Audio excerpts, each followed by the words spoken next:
many times this is gonna happen. Sorry, guys. I had a little face hugger problem. So, anyway, guys, this is my Alien movie review. And I'm doing this review just kind of talk about it. You get 1 second, guys. I gotta.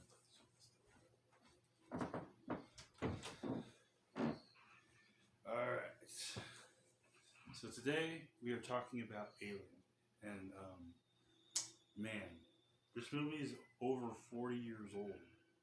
And it's still ahead of its time. From Giger's work to Dan O'Bannon's storytelling to Ridley Scott's directing. It really was ahead of its time. And I love it so much. From just like the first movie alone is just kind of like a science fiction horror movie. And there's something about the atmosphere in this movie that is so otherworldly to me. From the set design to Dan O'Bannon's storytelling, it really was something different.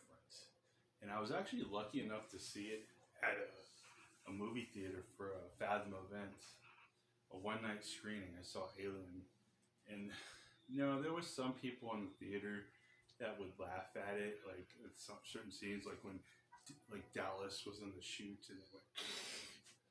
A lot of people laughed at that, or the scene when Ripley's shooting the harpoon gun through the chest of the xenomorph, and it's like dangling out in space. That people always laughed at that too. But there's something about the way the xenomorph moved. It was always really creepy, but yet interesting and fascinating. And I got the Blu-ray anthology. They call it the quadrilogy or whatever. It's pretty good. It looks pretty good on Blu-ray. Some people like the director's cut. Some people like the theatrical cut. I have recently watched the director's cut, and it was interesting seeing what happened to Dallas, how he was in the high, like he was all hived up, and the xenomorph got him. I just find that very fascinating. Just the way Giger thought and came up with ideas. You see, I'm an artist myself. I'm a painter. Sometimes I paint, and as an artist myself, something about the way Giger would design sets or just sculptures or paintings, airbrush paintings. He was tapping into it, something that was so different and so otherworldly. It was just I can't put words to it. It's just something about Giger's work is so taboo, and it's very feminine yet scientific and biomechanical. It's the best way I could describe Giger's work. This movie, it's something about it. It's just this. First off, let me say, this movie, the first one, is kind of like horror sci-fi. Later on, when James Cameron did Aliens, it was more like action sci-fi. But this movie, the Alien, it was more horror sci-fi. And I love the tagline, "In space, no one can hear you scream." That was really cool. And I love the poster. But yeah, this is the Blu-ray set. It's got Alien. There's the space jockey. It's really creepy stuff right there, but yet fascinating. And it's got Aliens on Blu-ray, and it's got Alien 3, which this movie's kind of depressing. I like it, but I don't. It's when I start going downhill, I feel. But I can sit through this. I can tolerate Alien 3 over, maybe, say, Alien Resurrection. I cannot sit through Alien Resurrection anymore. But I'm mainly talking about the first movie. So you got these guys. They're delivering like goods or something, but they call them space truckers. And there's this whole scene where it opens up, and like there's this like these sleep pods, and they all wake up. But they get a distress call, and they go investigate. And I always wondered, like, what if we did something like that, us people? You know how we're doing SpaceX and all these space missions. What if we got a distress call? What would you do in that situation? It really makes you think. But most people would go investigate probably, but that's what they end up doing. They find these eggs, and these eggs are like huge. Okay, they're like these huge eggs. You've seen Alien, you know what I'm talking about.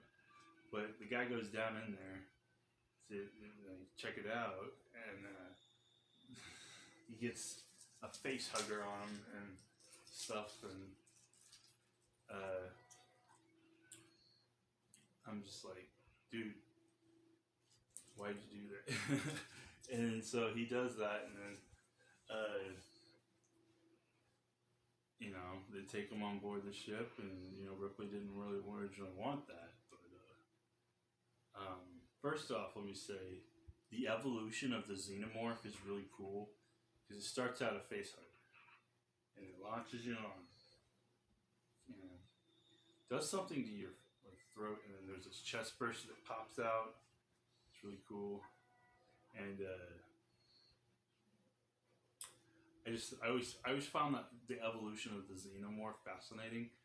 I'm team xenomorph over predator just because it's a more fascinating specimen. Aliens just like hunt, kill, hunt, trophies. Xenomorph, it's more of a process, and just the fact that you have to watch its evolution from facehugger to chestburster to xenomorph. That whole evolution is very fascinating, and I just I dig it, and well, from what I've heard in the comics, they have certain things where if a face hugger or something latches on to an animal or something like that, it will evolve into that. It kind of plays with that idea in Alien 3, but if you ever collected the Kenner toys, you know what I'm talking about. They have the snake alien, they have the gorilla alien, they have the dog alien, the bull alien, scorpion alien, flying mantis alien. There are so many Kenner toys, but that's kind of an idea of what kind of went on in the comics, was these different evolutions the xenomorph would take. Predators don't do that. They just, they hunt and kill trophies. That's all they, pretty much what a predator does. But xenomorph, it's more fascinating. That's why I'm team xenomorph. It's for that reason. But, one thing I would like to mention is Ripley was kind of a strong female lead before it was a thing. And I always found that cool too, as it's like every movie has to have that these days. Nothing wrong with that, but it's just Ripley did it first. Just and this whole movie is just the atmosphere, the score, Ridley Scott's camera angles. It's so like crazy cool. Like, and Giger's set designs were just phenomenal. Like I'm surprised they even got that movie made. Just the fact that I would like to know how much time went into like making Alien. I imagine it would have took like a very, very long, frustrating time. But I think Alien. It was so ahead of its time. It was so ahead of its time, and I just I don't know.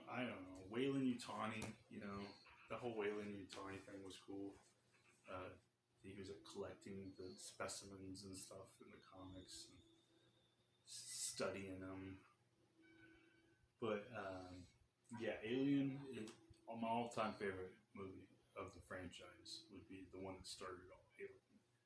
And it's just a fascinating movie.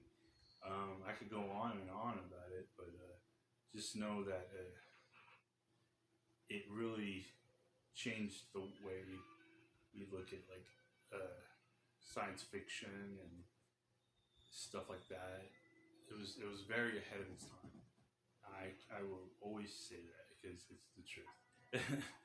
um, just I mean, the whole xenomorph, like just the face hugger in general, it was very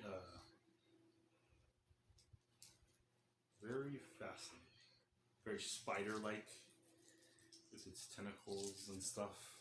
But yeah, that's just kind of like my Alien review. Um, I love everything about this movie, from like the little mouth to the the skullish chrome dome. And people think they look like bugs. I could see that, but I just think it's a fascinating movie. Sigourney Weaver really brought it to the table, but yeah, that's kind of like my short Alien review. I just want to talk about it with you guys, talk about how much it's cool and fascinating. Um, it's it's just it was a movie ahead of its time. That's all I'm saying. But anyway, guys, that's my Alien review. Don't forget to like, subscribe. Excuse me. About to get ready to do other things, but I'll see you in the next video.